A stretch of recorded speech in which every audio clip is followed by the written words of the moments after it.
Voz de restauración, la luz que su camino necesita. Empieza ahora.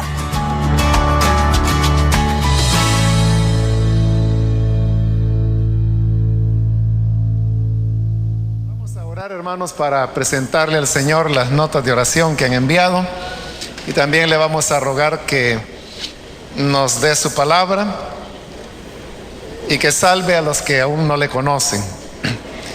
Amén.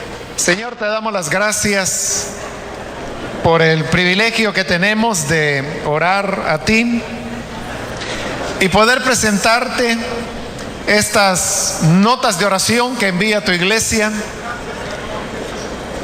Tú conoces, Señor, la necesidad de cada persona, y también, Señor, tú conoces la carga, las preocupaciones que embargan a tu pueblo. Pero tú, Señor, eres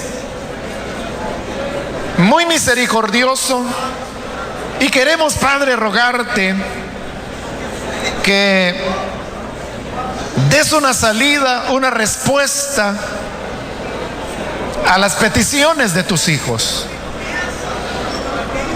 También, Padre, vamos ahora a abrir tu palabra, y queremos, Señor, rogarte que tú nos ilumines, que al escuchar lo que tu palabra dice, podamos llevarlo a la práctica. Bendice a cada persona, a cada hermano, y a aquellos que aún no te conocen, toca sus corazones para que puedan ser añadidos a tu iglesia. Esto lo rogamos, Padre, en el nombre de Jesucristo, nuestro Señor. Amén. Abramos, hermanos, la palabra del Señor. Vamos a buscar el libro del profeta Ageo. Busquemos el capítulo número 1 del profeta Ageo. Si le cuesta ubicarlo, puede comenzar del final del Antiguo Testamento. El último libro del Antiguo Testamento es Malaquías. Antes de Malaquías está Zacarías, y antes de Zacarías está Ageo. Entonces es en Ageo el capítulo 1. Bien, si lo tiene listo, dice la palabra de Dios. Ageo capítulo 1, versículo número 3 en adelante. También vino esta palabra del Señor por medio del profeta Ageo.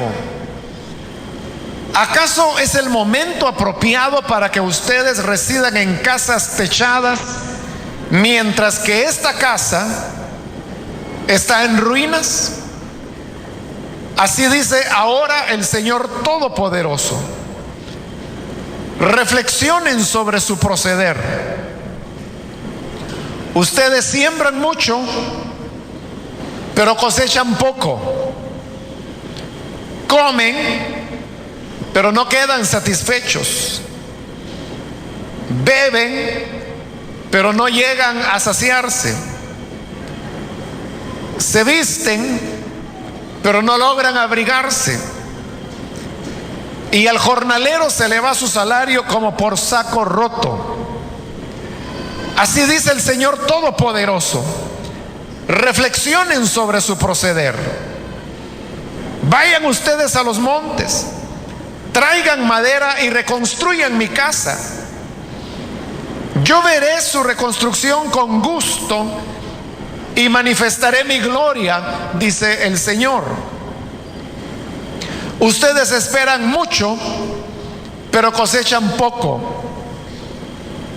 Lo que almacenan en su casa, yo lo disipo de un soplo. ¿Por qué? Porque mi casa está en ruinas, mientras ustedes solo se ocupan de la suya, afirma el Señor Todopoderoso. Hasta ahí vamos a dejar la lectura. Pueden tomar sus asientos, por favor. Hemos leído, hermanos, en el libro del profeta Ageo, y quiero decirle que Ageo fue el primer profeta que Dios levantó después de la deportación a Egipto.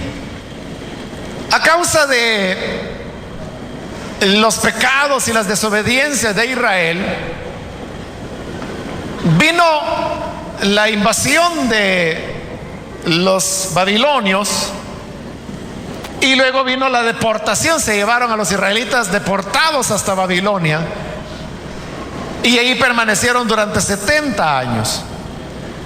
En todos esos años realmente casi no hubo profetas del Señor, hasta que llega el momento en que el rey Ciro comienza a reinar, eso ya 70 años después, y él es el que da el decreto para que los israelitas puedan volver a la tierra que había sido de Israel, con el propósito de reconstruir el templo del Señor que había sido destruido 70 años antes. Entonces vuelven los primeros israelitas, y ellos venían bajo la dirección de dos hombres. Uno se llamaba Zorobabel y el otro se llamaba Josué. Este Josué no es el que aparece en el libro de Josué, es decir, no era el hijo de Nun, sino que este Josué era otro hijo de alguien que se llamaba Josadac. Entonces Zorobabel y Josué eran los dirigentes del pueblo, quienes llevan de regreso a los israelitas que volvían de la deportación, y ellos iban con el propósito, porque ese había sido el decreto de Ciro, que había que reconstruir el templo del Señor. Entonces ellos comenzaron a hacer lo que nosotros llamaríamos los trazos, donde colocan pues las medidas y comienzan a hacer las zanjas para hacer los cimientos, y comenzó la obra de reconstrucción del templo, pero realmente no avanzó mucho, se detuvo. Y comenzaron a pasar los años y los años y los años, alrededor de unos 17 años, y no caminaba la reconstrucción del templo. Entonces es cuando el Señor levanta al profeta Ageo, que, como repito, fue el primer profeta que el Señor levantó después de la deportación. Es decir, a través de Ageo es que el Señor nuevamente hablará a Israel después de la cautividad. Y lo que hemos leído precisamente es el inicio de esa profecía de Ageo, y hay aquí una queja que Dios está presentando contra el pueblo de Israel. En el versículo 4 podemos ver que el Señor les pregunta: ¿acaso es el momento apropiado para que ustedes residan en casas techadas mientras que esta casa está en ruinas? Cuando Dios hablaba de la casa que estaba en ruinas, se estaba refiriendo al edificio del templo, que, como no había sido reconstruido, estaba en ruinas, así como la guerra lo había dejado más de 70 años antes, porque ahora hay que añadir todos los años que han transcurrido desde que vuelven de la deportación y supuestamente iniciaron la reconstrucción. Y de igual manera, en el versículo 9 dice: ustedes esperan mucho pero cosechan poco. Lo que almacenan en su casa yo lo disipo de un soplo. ¿Por qué? Porque mi casa está en ruinas, mientras ustedes solo se ocupan de la suya. Es decir, que se había descuidado totalmente la reconstrucción del templo, que era a lo que el rey les había enviado. Pero no era tanto que el rey les había enviado, sino que ellos, como no habían sido reconstruidos, estaban en ruinas, así como la guerra lo había dejado más de 70 años antes, porque ahora hay que añadir todos los años que han transcurrido desde que vuelven de la deportación y supuestamente iniciaron la reconstrucción. Y de igual manera, el rey Ciro hubiera dado el decreto para que el templo de Jerusalén fuera reconstruido, lo cual era verdad. Sino que además de eso, el punto era que era una deslealtad hacia Dios, porque Israel había sufrido todo lo que había sufrido precisamente por no darle a Dios su lugar. Siempre lo habían dejado para después y para después y para después. Ellos tenían otros intereses, otras prioridades que eran muy personales. Y Dios no ocupaba ni el segundo, ni el tercer, ni el cuarto lugar, sino que Dios estaba muy lejos de los intereses que representaba para Dios la presencia de su pueblo sobre la tierra.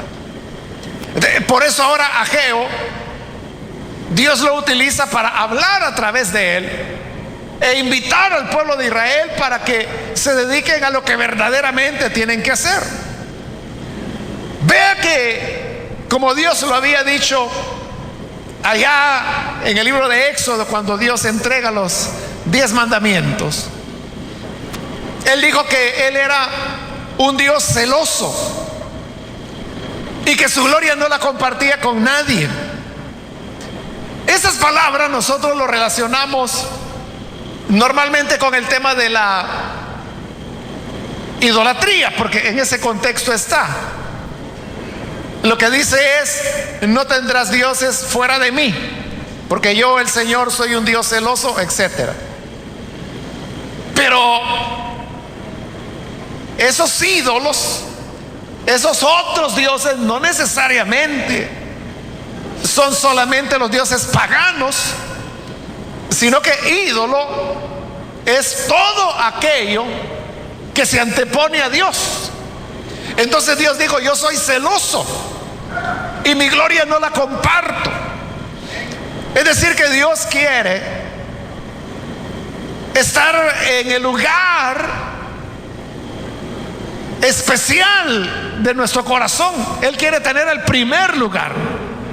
O como el Señor Jesús lo dijo: amarás al Señor tu Dios con todo tu corazón, con toda tu mente, con todas tus fuerzas. Pero cuando Jesús decía eso, con todo tu corazón, con toda tu mente, con todas tus fuerzas, estaba reclamando para Dios el lugar de privilegio en la vida del ser humano, y que nada podía tomar ese lugar. Pero el hombre muchas veces no es así, sino que va postergando a Dios, lo va dejando cada vez más atrás y más atrás y más atrás, hasta que puede llegar un momento, como ocurrió con el pueblo y con Zorobabel y con Josué, que se olvidaron de reconstruir el templo del Señor. Y ahora Dios les está llamando y les dice: reflexionen sobre su proceder. Es decir, que a veces en la vida nosotros tenemos que hacer un alto, detenernos y, como lo dice la Escritura, comenzar a reflexionar sobre nuestro proceder. Y eso significa que uno tiene que ser muy sincero, muy honesto con Dios y con uno mismo, y comenzar a pensar: bueno, ¿realmente Dios qué lugar ocupa en mi vida? ¿Es Él el primer lugar en mi vida? ¿O es que Dios ocupa ya el 30º lugar, el 40º lugar o el 100º lugar? ¿O ya no ocupa ninguno? ¿Por qué el ser humano va poniendo cada vez más atrás de la lista de prioridades a Dios? ¿Por qué lo va postergando? Porque el ser humano tiene otros intereses. Normalmente esos intereses son de carácter económico o relacionado con los bienes. O sea, la excusa más frecuente es que el ser humano dice, bueno, es que yo tengo muchas cosas que hacer, yo paso muy ocupado, yo trabajo. Yo creo, hermano, que hay algunos trabajos que son muy absorbentes y que no permiten a las personas a veces ni siquiera venir a cultos de día domingo o los cultos durante semana, porque sus horarios no se los permiten. Esa es una de las razones por las cuales nosotros tenemos un culto matutino los días martes, porque hay personas que no pueden venir por las tardes, ni siquiera domingo. Entonces se abre un espacio por la mañana. Y este culto matutino, hermanos, tiene años ya de estar acá en la iglesia. Y siempre vienen personas. Y uno diría, bueno, pero si martes en la mañana todo el mundo está trabajando. No, todo el mundo no. Porque hay quienes trabajan de mañana, pero hay otros que no. Pero vea, estas personas buscan el espacio para poder venir a la iglesia, recibir la palabra, fortalecerse, etcétera. Entonces yo no estoy diciendo, hermanos, que sea malo el trabajo. Otras veces pues ya hemos hablado de eso, que el trabajo debe convertirse en una manera de servir al prójimo, de servir a Dios y de dar testimonio. No dejando de trabajar para poderse evangelizar al compañero de trabajo en horas que le están pagando no para hacer eso, sino que lo contrario, siendo tan buen trabajador que a través de su trabajo usted está dando testimonio a los demás. Entonces no estoy diciendo que sea malo el trabajo, pero lo que digo es que el trabajo se convierte en la excusa, y por eso digo que es una excusa. Porque algunos dicen, es que vea, yo trabajo durante toda la semana y el domingo es el único día que yo descanso, y usted quiere que el domingo vaya a la iglesia. La gente que sí piensa cree que todos los que estamos aquí somos vagos, ¿no? Y que no trabajamos o somos mantenidos a saber qué idea tendrá, ¿verdad? Pero usted también trabaja y hoy es su día de descanso, pero está aquí. Por eso le digo, se trata de una excusa. Entonces, ¿qué sucede? Las personas dicen, bueno, es que tengo que hacer acá, y pospone. Sí, voy a ir a la iglesia, pero no ahora, porque hoy tengo otro compromiso por ahí que hacer, y lo pospone. Y luego dice, mira, hoy sí, una cosa seria que tengo que atender, y lo pospone, y lo pospone, y lo pospone, y lo pospone, hasta que hay un momento que Dios va a decir, bueno, y entonces, ¿cómo es que ustedes viven en sus casas, pero la mía está en ruinas? No podía el pueblo de Israel decir, es que no hemos tenido tiempo de reconstruir o de servir a Dios, porque tiempo para hacer sus casas sí lo habían tenido. No podían decir, es que no tenemos los fondos para la reconstrucción del templo, pero sí los tenían para reconstruir sus casas. Por eso es que el Señor les dice, mi casa está en ruinas, mientras ustedes solo se ocupan de la suya. No era falta de tiempo, no era falta de recursos, no era cualquier otra cosa que se pudiese decir. Era que ellos tenían sus intereses, y por eso dice, sí se preocupan por la suya, por la casa de ustedes, pero no por la mía. Ahora, aquí viene lo tremendo de todo esto, hermano. Y es que le dije que las personas normalmente van posponiendo y posponiendo y posponiendo a Dios y dejándolo en el último lugar, porque ellos quieren ocuparse de sus asuntos. Pero lo tremendo de todo esto es que cuando a Dios lo dejamos por último, nuestros asuntos comienzan a caminar mal. Por eso es que Dios les dice, reflexionen sobre su proceder. Valoren, deténganse un momento y piénsenlo. Y les dice esto Dios: ustedes siembran mucho, pero cosechan poco. Comen, pero no quedan satisfechos. Beben, pero no se sacian. Se visten, pero no logran abrigarse. Y al jornalero se le va su salario como por saco roto. O sea, eso es lo peor, que ellos posponían a Dios para concentrarse en lo de ellos. Pero lo de ellos tampoco funcionaba, porque como ahí lo dice bien claramente, era como colocar el salario en saco roto. Mucho podían sembrar, pero poco cosechaban. Mucho podían comer, pero siempre estaban hambrientos. Mucho podían beber, pero siempre estaban sedientos. Es decir, que persiguiendo su interés personal no lo lograban, porque habían descuidado los intereses de Dios. Entonces, vea, la clave, hermanos, es que nosotros debemos hacer lo que Jesús dijo: amar al Señor con todo el corazón, con toda nuestra mente, con todas nuestras fuerzas, ponerlo en primer lugar.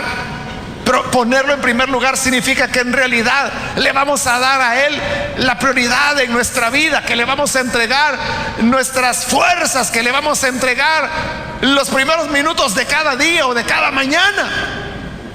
Porque hay personas que dicen: bueno, yo por la noche voy a orar, y por la noche llega tan cansado que se pone de rodillas y así amaneció.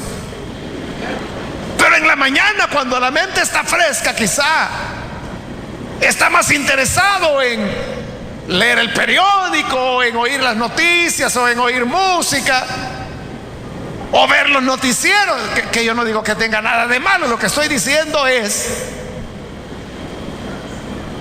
cómo priorizamos las cosas.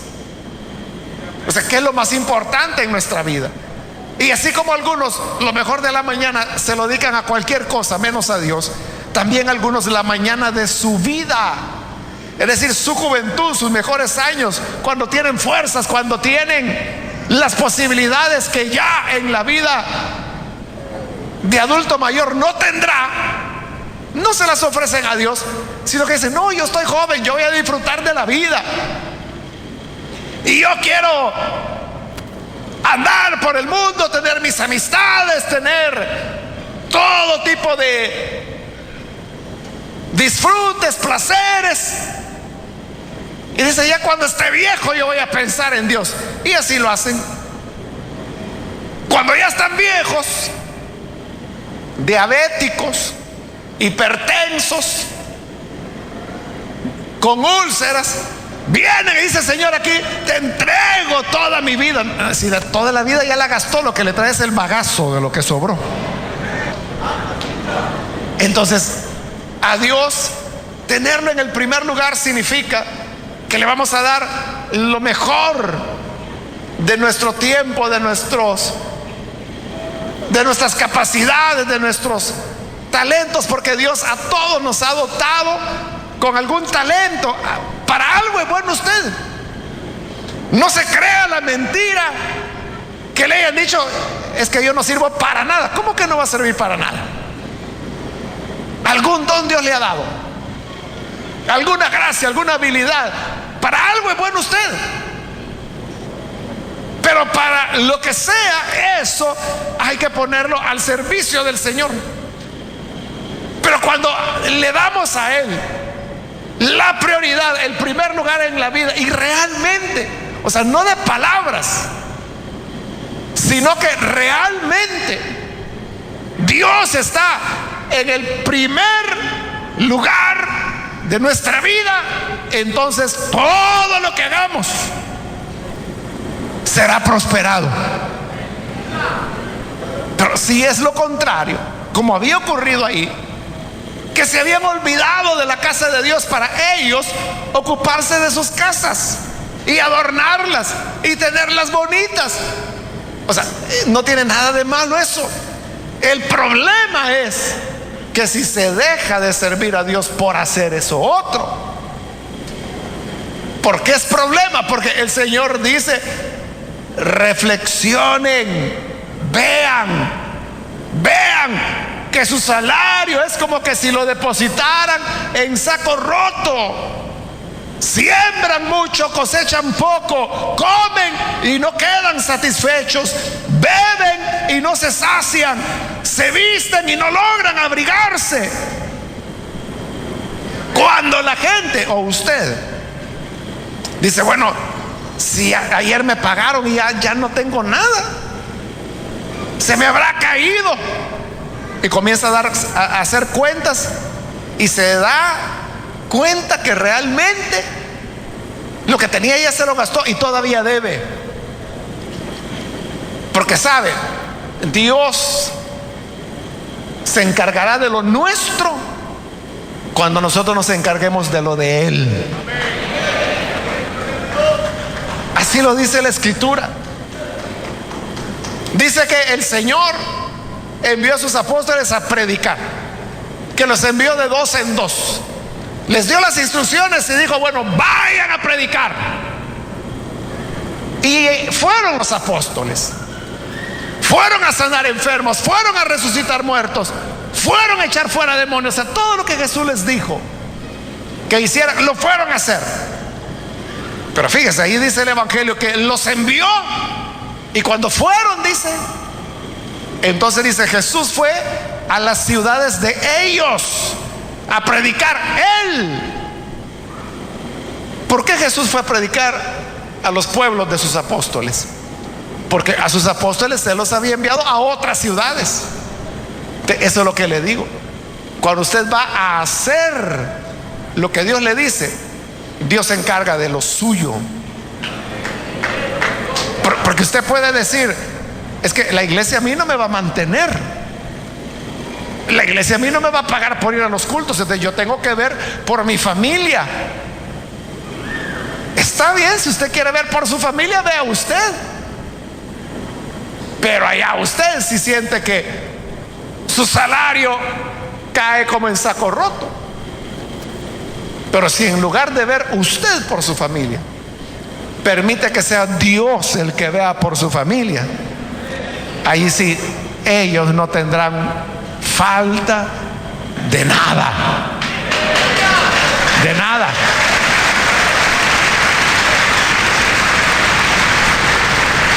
Yo no le estoy diciendo que se va a hacer rico y mucho menos que se va a hacer millonario. No le estoy diciendo eso, porque no dice eso la Biblia. Lo que dice la Biblia es que no habrá falta de ningún bien. Es decir, siempre habrá alimento. No dice la Biblia que habrá pavo todos los días, pero alimento habrá, agua habrá, vivienda habrá, ropa habrá, educación para sus hijos habrá. Eso es lo que dice la Escritura.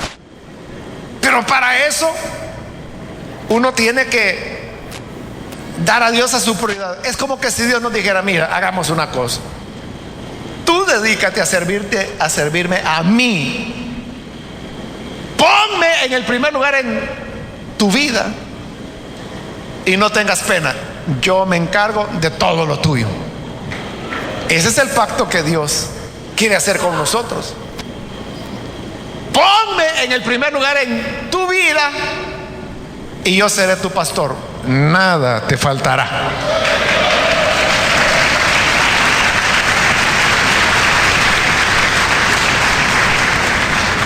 Ese es el reclamo de Dios a través de Ageo. Por eso les dice: vayan a los montes, traigan madera, reconstruyan mi casa, y cuando comiencen a servirme reconstruyendo mi casa, yo veré la reconstrucción con gusto y manifestaré mi gloria.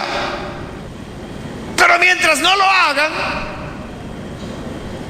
seguirán esperando mucho y cosechando poco, y lo que logren almacenar en sus casas yo lo voy a disipar. Hay personas que, como le digo, se esfuerzan en la vida. Y yo no le digo que no hay que esforzarse, pero hay gente que se esfuerza y solo eso hace, deja a Dios de lado.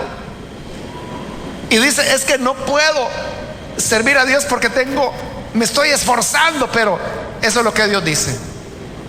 Bueno, está bien, te vas a esforzar, vas a acumular, pero todo lo que almacenes en tu casa, yo lo voy a disipar. Un día vas a llegar y ya no va a haber nada. O porque entraron los ladrones, o porque se lo comió la polilla, qué sé yo, pero no va a haber nada.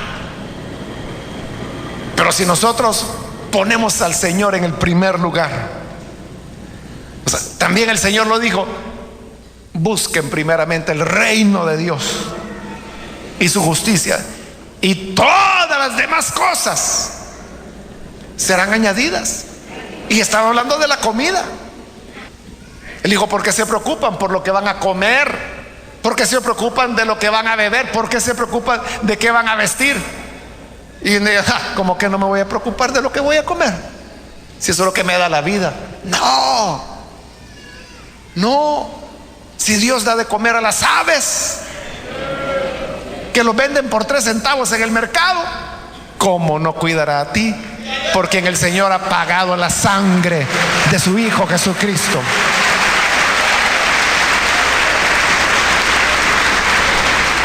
Por eso Él dijo, busquen primeramente el reino de Dios y su justicia, y lo demás vendrá por añadidura.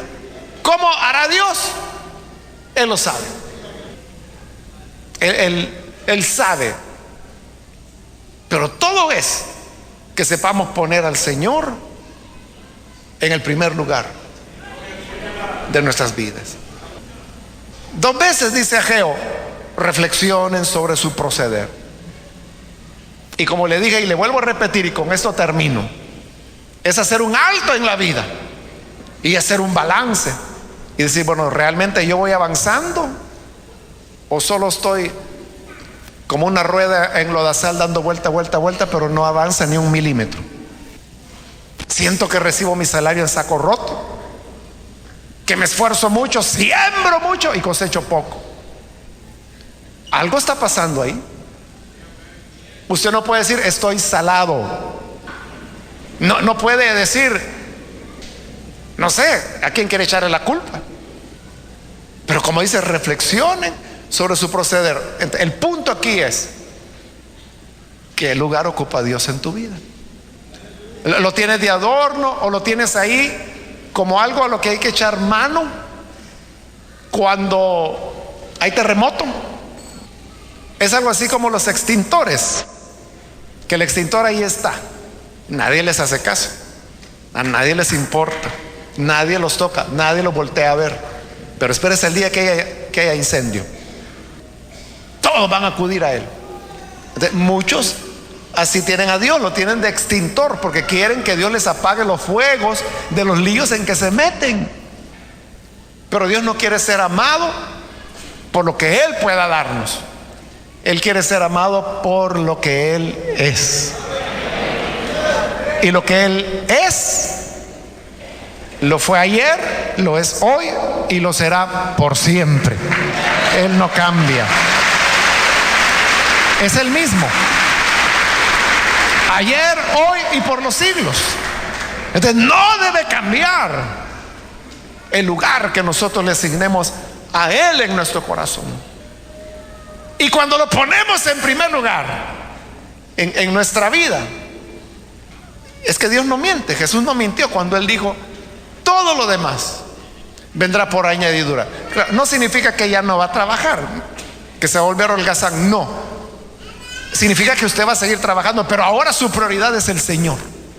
Y usted verá que si usted se enfoca en que Jesús es lo primero en su vida y lo más importante, todo lo demás vendrá por añadidura. Vamos a orar, vamos a cerrar nuestros ojos. Teniendo nuestros ojos cerrados, quiero ahora invitar, si hay con nosotros algún amigo o amiga que todavía no ha recibido al Señor Jesús como Salvador, pero si usted ha escuchado la palabra del Señor, yo quiero invitarle para que usted no vaya a volver a su casa igual que como vino. No tendría sentido entonces el esfuerzo y el tiempo que invirtió en venir acá. Pero quiero decirle que cuando colocamos a Jesús donde debe estar, en el centro de nuestro corazón, todo lo demás vendrá por añadidura. ¿Hay alguna persona, algún amigo, amiga que necesita colocar a Jesús en el centro de su corazón? Si quiere usted hacerlo, póngase en pie, por favor. Ahí en el lugar donde se encuentra, póngase en pie para que oremos por usted. Hoy es su momento. Dios quiere que le sirvamos, porque servirle a Él es el propósito de la vida humana. Es donde finalmente usted se encontrará. Si usted es de las personas que se preguntan: yo no sé para qué nací, yo no sé para qué vine a este mundo, pero cuando comience a servir al Hijo de Dios, encontrará la razón de su existencia. ¿Quiere usted servirle a Él? Recíbale como Salvador. Póngase en pie en el lugar donde se encuentra. Yo le animo para que no deje pasar el momento. Y venga, póngase en pie para que oremos por usted. Si se encuentra en la parte de arriba, igual, póngase en pie y oraremos por usted. Venga hoy. La gracia del Señor le está esperando, y Él le perdonará y le dará una nueva vida. ¿Hay alguna persona que necesita recibir al Señor por primera vez? Póngase en pie y venga, vamos a orar por usted. Quiero invitar también, si hay hermanos o hermanas que se han alejado del Señor, reflexione sobre su proceder. ¿Cómo le va? ¿Siente que lucha y nunca avanza?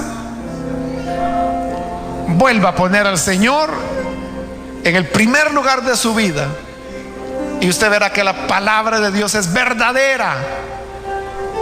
Todo vendrá por añadidura. ¿Quiere reconciliarse? Póngase en pie. Vamos a orar por usted. Muy bien, aquí hay una persona. Dios lo bendiga, bienvenido. ¿Alguien más que necesita pasar? Póngase en pie. Vamos a orar por usted. ¿Hay otra persona que necesita venir a Jesús por primera vez o reconciliarse? Póngase en pie. Muy bien, ahí atrás hay otra persona. Dios le bendiga, bienvenido. ¿Alguien más que necesita pasar? Le animo para que hoy venga. Muy bien, aquí hay otra persona. Dios lo bendiga, bienvenido. ¿Alguien más que necesita pasar? Póngase en pie, acérquese. Queremos orar por usted. Hoy es el día adecuado, el día apropiado.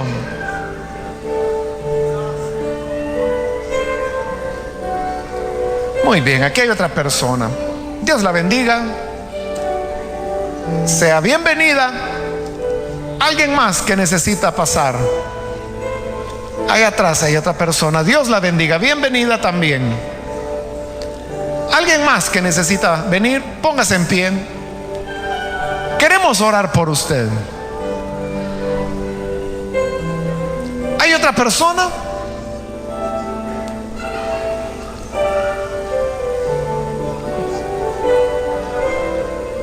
Hoy es su momento para acercarse. Voy a finalizar, hago la última invitación. Si hay alguien más que necesita venir para creer en el Señor o reconciliarse, póngase en pie. y aproveche que esta fue ya la última invitación que hice, venga con toda confianza.